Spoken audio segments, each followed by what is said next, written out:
Hello, and welcome to another Friday night scary story.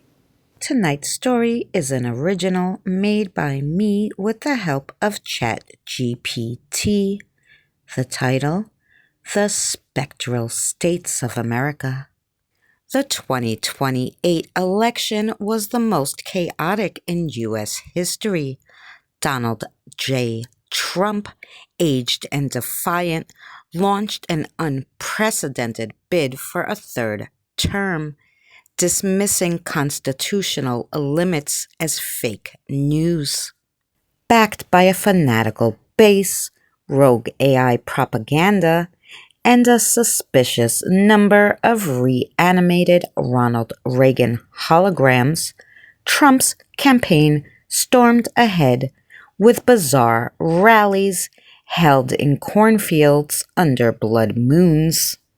But by then, something had begun to change in America. Since the solar veil of 2026, a global eclipse that lasted 13 hours, things hadn't been the same. Shadows lingered longer, people whispered of ghost sightings in Times Square, Bigfoot appearances in Brooklyn, and a glowing-eyed creature in the Senate cloakroom. The veil had thinned, and the dead were listening. The whole eclipse incident was said to be caused by Elon Musk's new SpaceX drones. I really don't think that our drones had anything to do with the eclipse. That's when he appeared, Charles Grodin. Deceased since 2001, he was quiet, sardonic, mostly remembered for his dry humor and roles in Midnight Run and Beethoven. While Charles was alive, his political views were considered liberal, though he wasn't always conventional in expressing them. Still, Charles was considered a champion for justice, a rebel with a cause. No one ever had expected that he would run for president, especially not from beyond the grave. But in a shocking twist, the Democratic Party, plagued by scandals, infighting, and the repeated failures to get young voters to care, opened a rift in the astral plane and summoned the spirit of Charles Grodin. The Democratic Party did this during a DNC seance that they held in the ruins of the abandoned Ghostbuster firehouse. With a sigh and a flicker of ghost light, he accepted the nomination. Dubbed the Campaign of the Damned, Grodin didn't campaign in the traditional sense. His speeches were whispered on shortwave radios at 3 a.m. His debates delivered through static-ridden televisions that turned on by themselves. His platform was radical. A ban on Ouija boards being used as surveillance tools, universal health care with federal funding for spirit therapy interventions, recognition of cryptids as sentient beings, promises of changing the laws to keep criminals, both living and deceased, out of the White House. Trump, in his fashion, mocked him. This guy's dead, folks, like really dead. I'm like, what is this Beetlejuice? But the mockery didn't land, and his rallies began to thin. Attendees started seeing pale, flickering figures in the crowd, specters of those who once supported him, now angry and cold. Then came election night. The skies tore open, a rain of black feathers fell across the continent. Ballots started appearing in people's dreams, marked with Grodin's name in burning ink. Every Ouija board echoed the same sentiment: yes, for Charles. The results were conclusive. Charles Grodin, 96% of the vote, including several million from registered voters who were deceased at the time of the voting. Grodin was sworn in on January 20th, 2029. His oath echoed not only across the country, but through the dimensions. Every cemetery, forest, and haunted house trembled as he declared, "I swear to serve the living, the dead, and the weird."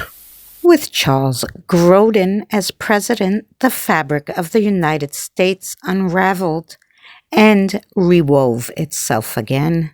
The White House grew taller, draped in ivy and bone, its windows glowing with candlelight.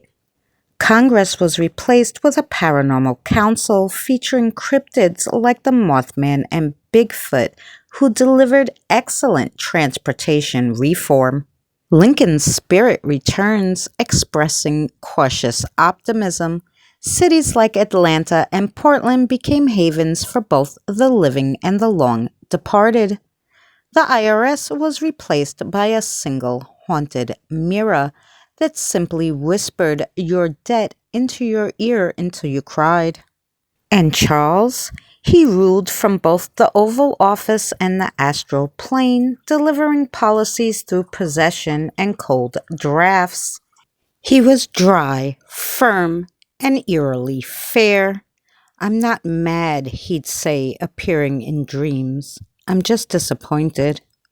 But Trump wasn't done. From the scorched sands of Arizona, he emerged, no longer quite human. Part shadow, part orange, part toupee, he was filled with hate, backed by an army of forgotten algorithms, and the undead remains of failed reality shows. They called him the third-term reverend. He stormed D.C. with broken Twitter bots and ghost hunters for hire. But Grodin was ready.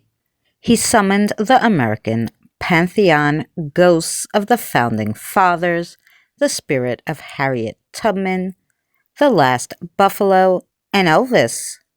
Beside him stood cryptids and creatures from every urban legend: lizard folk, black-eyed children, spectral mall Santas, skunk apes, and any other one you could possibly imagine. The battle raged over Washington for 3 days. Shadows tore through light.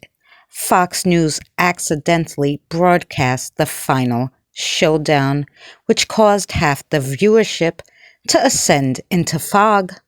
In the end, Grodin banished Trump to the upside-down mini golf course, where he was doomed to play 18 holes with Richard Nixon's ghost for eternity. Now, in 2030, America thrives. It's a little darker, a little stranger, but a lot freer. Spirits have representation, cryptids run state fairs, Halloween is a national quarter year, and every night President Grodin appears on all channels, sipping his ghostly coffee, raising one skeptical eyebrow. "You had your chance. He says, Now it's our turn to haunt responsibly." and everyone lived happily ever after. The end. Thank you so much for watching another Friday night scary story. Shout out to our members. Thank you so much for your support. And thank you to everyone who supports our channel. We appreciate you. If you're not subscribed, consider subscribing, and we'll see you next week.